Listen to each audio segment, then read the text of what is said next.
तो बच्चों, पिछले वीडियो में आपने देखा कि न्यूटन ने मोशन के लिए बहुत सारी इक्वेशंस बना दी और फिर सबको ये समझ आया कि भाई अब तो एक्सट्रीम हो गया, सारी चीज़ें क्लियर हो गई, पूरी मैकेनिक्स अच्छी तरह से एक्सप्लेन हो गई। तो चलिए अब उस कहानी से आगे बढ़ते हैं। आगे बढ़ते हैं मतलब पहले तो ये लगा कि भाई अब साइंस में, मोशन में कुछ हो ही नहीं सकता, अब तो सारा खेल खत्म हो गया।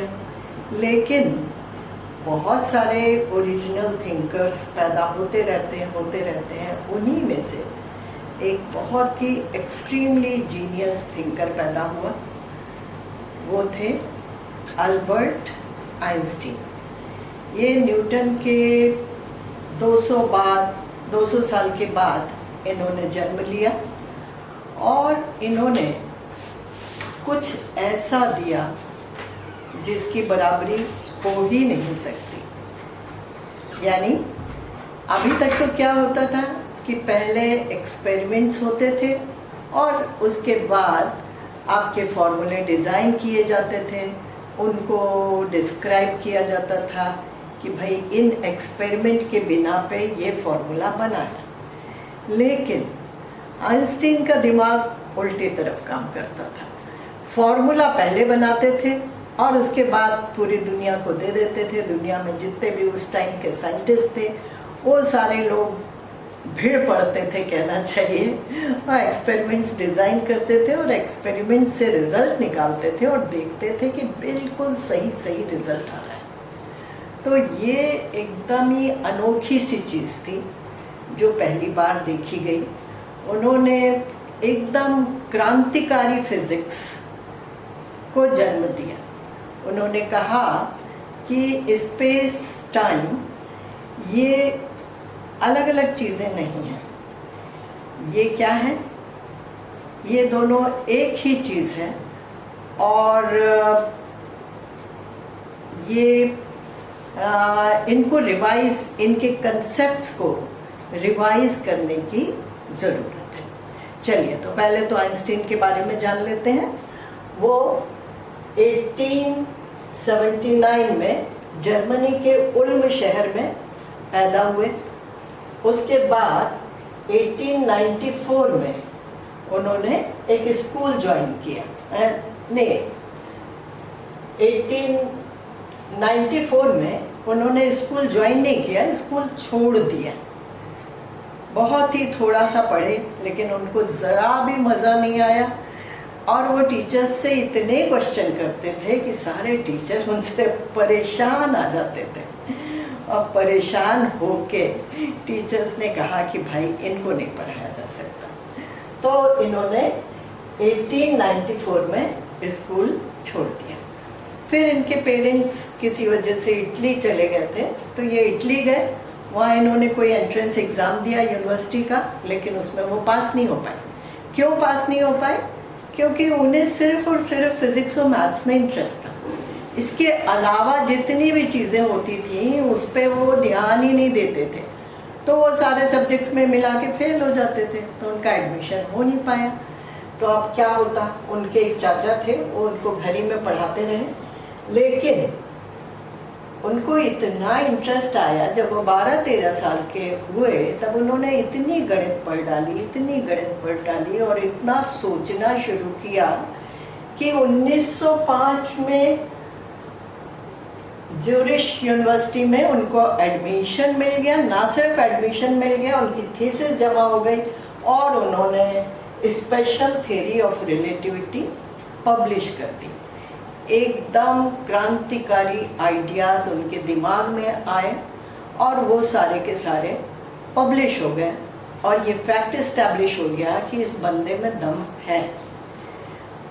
उन्होंने क्या लेके चले कि वेलोसिटी ऑफ लाइट जो है वो पूरी दुनिया में कांस्टेंट है। हालांकि उस टाइम तक कोई एक्सपेरिमेंट ऐसा हुआ नहीं था जो ये कह देता कि वेलोसिटी ऑफ लाइट कांस्टेंट है। अच्छा, वेलोसिटी ऑफ लाइट के अलावा उससे अलग स्पेस टाइम वगैरह जो हैं वो सब कांस्टेंट नहीं है, वो सब रिलेटिव है, वो एब्सोल्यूट नहीं है। न्यूटन ने कहा था वो एब्सोल्यूट है, लेकिन इन्होंने कहा नहीं, वो एब्सोल्यूट नहीं है, वो बदलते हैं। यानी एक रॉड जिसकी लेंथ 1 मीटर है अगर ज़मीन पे, और मान लीजिए कि 2 घंटे का टाइम ज़मीन पे हो रहा है कोई इंटरवल, तो अगर किसी स्टार पे जाके सेम चीज़ नापी जाएगी और स्टार मोशन में है या प्लैनेट मोशन में है, तो वो टाइम और वो लेंथ बदल जाएगी। क्या हो जाएगा? लेंथ कम हो जाएगी अगर वेलोसिटी ज़्यादा है प्लैनेट की तो, और टाइम भी धीमा पड़ जाएगा। तो ये एकदम रिवॉल्यूशनरी आइडिया था जो उन्होंने दिया। उसके बाद 1915 में उन्होंने थ्योरी ऑफ जनरल रिलेटिविटी दी और E = mc² का फॉर्मूला दिया, जिसकी वजह से एक फोटो इलेक्ट्रिक इफेक्ट पर एक पेपर लिखा और 1921 में उनको नोबेल प्राइज मिला। उसके बाद उन्हें ढेरों प्राइजेस मिले, तो फाइनली उन्होंने प्रिंसटन यूनिवर्सिटी में काम करना शुरू किया और 300 से ऊपर रिसर्च पेपर्स लिखे, और उसके बाद 1955 में अमेरिका में ही उनकी डेथ हो गई। तो इस तरह से उनकी बायोग्राफी है। लेकिन अब मैं आपको उनकी theory of relativity, special theory of relativity के बारे में डिटेल में कुछ बताने जा रही हूँ आज। ठीक है, इस वीडियो में इतना ही।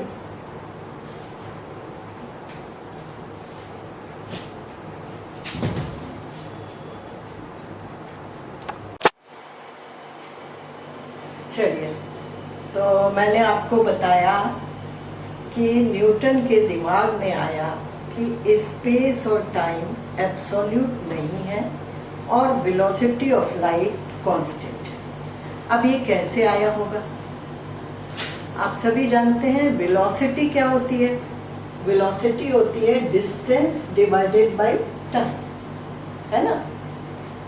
वेलोसिटी होती है डिस्टेंस डिवाइडेड बाय टाइम। इसका मतलब न्यूटन ने सोचा होगा, आइंस्टीन ने सोचा होगा कि हमें वेलोसिटी ऑफ लाइट तो हम नहीं बदल सकते, ये तो कांस्टेंट ही रहेगी। ये आई कहाँ से है? डिस्टेंस अपॉन टाइम से आई है।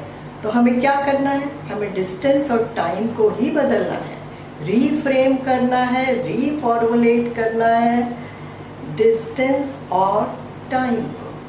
तो इस तरह से आइंस्टीन ने सोचना शुरू किया। उसके बाद बहुत सारे लोगों ने एक्सपेरिमेंट कर लिए थे। वेलोसिटी ऑफ लाइट कांस्टेंट है, इसके लिए बहुत फेमस एक्सपेरिमेंट है माइकलसन-मोरले एक्सपेरिमेंट, जिसने ये प्रूव कर दिया कि हाँ भाई वेलोसिटी ऑफ लाइट कांस्टेंट होती है। ठीक है, तो इस कांस्टेंट को मेंटेन रखने के लिए हमें डिस्टेंस में और टाइम में चेंज करना है। तो इसी के लिए कुछ ऑब्जर्वेशंस हुए कि अगर 2 रेफरेंस फ्रेम हैं, एक स्टेशनरी है और एक मूविंग है, मूविंग रेफरेंस फ्रेम है, तो मूविंग अगर बंदा कोई, आप ऐसे इमेजिन करिए कि 2 ट्रेन है, एक ट्रेन है, एक स्टेशन पे कोई खड़ा हुआ है और एक ट्रेन वहाँ से पास कर रही है। ट्रेन की कुछ स्पीड है, तो ट्रेन में जो बैठे हुए लोग हैं वो ये देखेंगे कि ये जो प्लेटफॉर्म के लोग हैं ये मूव कर रहे हैं, और प्लेटफॉर्म पे खड़ा हुआ बंदा देखेगा तो देखेगा कि जो ट्रेन के अंदर स्टेशनरी लोग बैठे हैं वो मूव कर रहे हैं। इसका मतलब कि मोशन जो है वो रिलेटिव है। हमें नहीं मालूम पृथ्वी अपने एक्सिस पे घूम रही है, हम उसके ऊपर खड़े हैं, लेकिन हमें फील नहीं हो रहा। और ये पता कैसे चलेगा? आप दूसरे ग्रह पे जाके अगर पृथ्वी को देखेंगे तो आप देखेंगे कि पृथ्वी अपने एक्सिस पे घूम रही है। तो मोशन जो होता है वो रिलेटिव होता है, एब्सोल्यूट नहीं होता है। और वेलोसिटी ऑफ लाइट जो होती है वो कांस्टेंट होती है, ठीक है। और वेलोसिटी ऑफ लाइट चूँकि डिस्टेंस और टाइम से रिलेटेड है, इसलिए इस कांस्टेंट को मेंटेन करने के लिए अगर डिस्टेंस बदलती है तो टाइम भी बदलना चाहिए, अगर डिस्टेंस घटती है तो टाइम भी घटना चाहिए, है ना। तो ये चीज़ आइंस्टीन के दिमाग में आई, तो उन्होंने एक 4 डायमेंशनल स्पेस टाइम बनाया। अब 4 डायमेंशनल से आप क्या समझते हैं? अगर आपको अपने किसी दोस्त से मिलना है तो मान लीजिए किसी होटल में किसी पर्टिकुलर टाइम पे आप मिलेंगे, तो आप उसको कैसे बताएंगे? आप उसको बताएंगे 3 बजे होटल रेडिसन में किसी काउंटर पे मैं मिल जाऊंगी। तो 3 कोऑर्डिनेट्स आपके लोकेशन को स्पेसिफाई करेंगे और चौथा कोऑर्डिनेट आपके टाइम को बताएगा। तो इस तरह से किसी भी इवेंट को बताने के लिए 4 कोऑर्डिनेट्स की ज़रूरत होगी। उसी को हम लोग कहते हैं 4 डायमेंशनल स्पेस टाइम कंटिन्यूम। और ये सबसे पहले आइंस्टीन ने इंट्रोड्यूस किया, ठीक है। अब आगे बढ़ते हैं। जो मैंने बताया कि डिस्टेंस और टाइम का रिलेशन जो है वो इन दोनों का आप डिवाइड करें तो आपको ये मिलना चाहिए, वेलोसिटी मिलना चाहिए, सेम मिलना चाहिए अगर ये वेलोसिटी ऑफ लाइट है तो इसके लिए भी मैं आपको एक बहुत ही सिंपल सा उदाहरण देती हूँ कि मान लीजिए 2 जुड़वा बहनें, एक का नाम है सीता, एक का नाम है गीता। सीता ने पढ़ लिख के कोई जॉब ज्वाइन कर ली और गीता जो थी वो बहुत इंटेलिजेंट थी, उसने फिज़िक्स पढ़ी, मैथ्स पढ़ी और उसने कोई एस्ट्रोफिज़िकल या नासा ज्वाइन कर लिया, सपोज कर लीजिए। तो किसी पर्टिकुलर टाइम पे गीता किसी स्पेसशिप से अंतरिक्ष में गई और 5 साल के बाद सपोज कर लीजिए कि वो लौटी। तो जब वो सीता से मिलेंगी तो सीता की उम्र तो 5 साल बढ़ चुकेगी, लेकिन गीता की उम्र का क्या होगा? वो 5 साल नहीं बढ़ेगी, वो 5 से काफ़ी कम साल बढ़ेगी। और ये काहे पे डिपेंड करेगा? ये डिपेंड करेगा उस स्पेसशिप की वेलोसिटी पे। अगर ये स्पेसशिप की वेलोसिटी, अगर आप इमेजिन करें, हालांकि ऐसा हो नहीं सकता, वेलोसिटी ऑफ लाइट के बराबर हो जाए तो समय रुक जाएगा, है ना। तो ये मज़ेदार कॉन्सिक्वेंस है। ये सब किसने सोचा? आइंस्टीन के दिमाग ने सोचा, ठीक है। तो स्पेस टाइम के पूरे कंसेप्ट को उन्होंने बदल ही दिया और उससे सारी इक्वेशंस डिराइव हो गई। लेंथ कॉन्ट्रैक्शन कितना होता है? Length is equal to L0 √1 minus v²/c²। यहाँ पे ये क्या है? Length in a moving reference frame. ये जो मूविंग रेफरेंस फ्रेम है यूनिफॉर्म वेलोसिटी से चल रहा है। तो इसमें अगर किसी रॉड की लेंथ 1 मीटर है तो उस रॉड की लेंथ इसमें कितनी होगी? L0 उसकी नेचुरल लेंथ है, length in the stationary frame, और v है वेलोसिटी ऑफ द फ्रेम और c है वेलोसिटी ऑफ द लाइट। तो वेलोसिटी ऑफ द फ्रेम पर उसकी लेंथ डिपेंड करेगी, यानी जो चलता हुआ रेफरेंस फ्रेम है उसमें लेंथ घट जाती है, उसी को कहते हैं लेंथ कॉन्ट्रैक्शन, और उसमें टाइम भी धीमा पड़ जाता है, उसको कहते हैं टाइम डायलेशन। तो इस तरह के मज़ेदार कॉन्सेप्ट्स न्यूटन ने दिए और कई सारे साइंटिस्ट लोगों ने मिलकर इन सबको प्रूव किया और फॉर्मूले दे दिए, मैथमेटिकल इक्वेशंस दे दिए कि आप इससे निकाल सकते हो कितना टाइम घटा, कितना लेंथ घटी। ठीक है, अब एक चीज़ और उन्होंने दी, स्पेस टाइम ग्राफ। ये क्या है? अगर आप किसी ट्रेन में बैठे हैं और ट्रेन आपकी बनारस से दिल्ली जा रही है, तो आप जानते हैं कि धीरे धीरे उसकी स्पीड बढ़ेगी और टाइम भी बढ़ेगा। तो अगर आप उसकी डिस्टेंस को यहाँ मेजर करें, टाइम को यहाँ मेजर करें, तो डिस्टेंस टाइम ग्राफ जो है वो कुछ ऐसे बन जाएगा।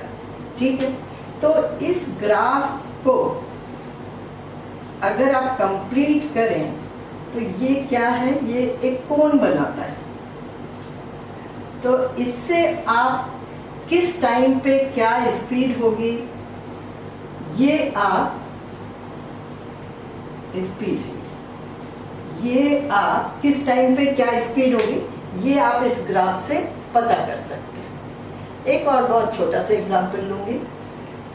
अगर कोई तालाब है, उसमें आपने एक पत्थर फेंका, ठीक है, 1 सेकंड के बाद उसकी पोजीशन ये होगी, 2 सेकंड के बाद ये होगी, 3 सेकंड के बाद ये होगी। अब इसी को आप ग्राफ पे बनाएं। यहाँ पे पत्थर है, 1 सेकंड के बाद वो यहाँ गया, ये वाला सेमी सर्किल बनाया, 2 सेकंड के बाद ये सेमी सर्किल बनाया, 3 सेकंड के बाद ये सेमी नहीं पूरा सर्किल, 3 सेकंड के बाद ये सर्किल बनाया। तो इस तरह से उसका एडवांसमेंट होता जाएगा। इसको उन्होंने नाम दिया लाइट कोन। इस तरह से आप किसी भी चीज़ का फ्यूचर प्रेडिक्ट कर सकते हैं। ये उसका प्रेजेंट है, ये उसका फ्यूचर है। और नेगेटिव में चले जाइए तो आप उसका पास्ट भी प्रेडिक्ट कर सकते हैं। यहीं से बिग बैंग थ्योरी को बल मिला।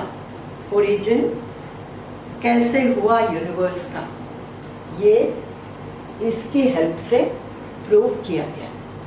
ठीक है, तो ये है लाइट कोन का कंसेप्ट। तो overall special theory of relativity में आइंस्टीन ने 2 प्रिंसिपल दिए, 2 पोस्टुलेट दिए। Laws of physics take the same identical form for all inertial frame, identical form for all inertial frames. अब आप कहेंगे इनर्शियल फ्रेम्स क्या होते हैं? इनर्शियल फ्रेम्स वो होते हैं जो यूनिफॉर्म वेलोसिटी से एक डायरेक्शन में चलते रहते हैं। They are the inertial frame. Inertial frame में एक्सेलरेशन का कोई काम नहीं है, एक्सेलरेशन 0 होता है क्योंकि उनकी वेलोसिटी यूनिफॉर्म होती है। ठीक है, तो उन्होंने कहा, आइंस्टीन ने कहा कि सारे फिजिकल लॉज, जितने भी फिजिक्स के लॉज हैं अभी तक डिराइव्ड हैं, न्यूटन ने जितने लॉज ऑफ मोशन दिए हैं वो सब वही रहेंगे। कब और कहाँ? सिर्फ इनर्शियल फ्रेम में वही रहेंगे। अदर देन इनर्शियल फ्रेम के बारे में अब आइंस्टीन ने सोचना शुरू किया, क्योंकि जब एक्सेलरेशन आ जाएगा तो ये चीज़ें काम नहीं करेंगी, तो उसके लिए भी उन्हें कोई थ्योरी देना चाहिए। तब सोचना शुरू किया और तब उन्होंने जनरल थ्योरी ऑफ रिलेटिविटी दी और वहीं से ग्रेविटेशन के लिए कुछ नए कॉन्सेप्ट्स दिए जो मैं आपको अगले वीडियो में बताऊंगी। अब दूसरा पोस्टुलेट है वेलोसिटी ऑफ लाइट कांस्टेंट है। ये आप कहीं भी चले जाइए, वेलोसिटी ऑफ लाइट कभी भी नहीं बदलेगी पूरे यूनिवर्स में, क्योंकि इससे ज़्यादा वेलोसिटी कोई अचीव ही नहीं कर सकता। हालांकि साइंटिस्ट यहाँ रुके नहीं, उन्होंने बहुत सारे साइंटिस्ट इस पे भी लग गए कि नहीं, हमारी वेलोसिटी ऑफ लाइट से ज़्यादा तेज़ वेलोसिटी हम पा के रहेंगे, और अगर पा लेते तो ये सारे लॉज फेल कर जाते। लेकिन ऐसा हुआ नहीं, ये हो नहीं सकता। इस पे बहुत काम हुआ है, लेकिन इसकी पॉसिबिलिटी ख़त्म के बराबर है। और उन पार्टिकल्स का नाम दिया गया था टैक्यॉन, जो वेलोसिटी ऑफ लाइट से तेज़ चले। लेकिन ऐसे कोई पार्टिकल्स हम लोगों को दुनिया में मिल नहीं पाए। ठीक है, तो इसमें इतना ही। अब अगले लेक्चर में, अगले वीडियो में मैं आपको जनरल थ्योरी ऑफ रिलेटिविटी के कुछ कॉन्सेप्ट्स और कुछ फैक्ट्स बताऊंगी। और E = mc², ये भी आप सभी जानते होंगे। E = mc²। ये तो बहुत ही खूबसूरत और बहुत ही इम्पोर्टेंट फॉर्मूला है जो आइंस्टीन ने दिया था। E एनर्जी है, m मास है, तो छोटी सी मास में c² को मल्टीप्लाई करिए, कितना बड़ा हो जाएगी एनर्जी। इसी के दम पे एटम बम बना है। तो ये फॉर्मूला भी बाद में डिराइव हुआ, और ये हुआ कि हाँ भाई, ये फॉर्मूला भी बिल्कुल सही है। तो सारे मैथमेटिकल फॉर्मूलाज उनके दिमाग की उपज हैं, और ये सबसे खूबसूरत फॉर्मूला अभी भी कहा जाता है। चलिए, दैट्स ऑल फॉर टुडे।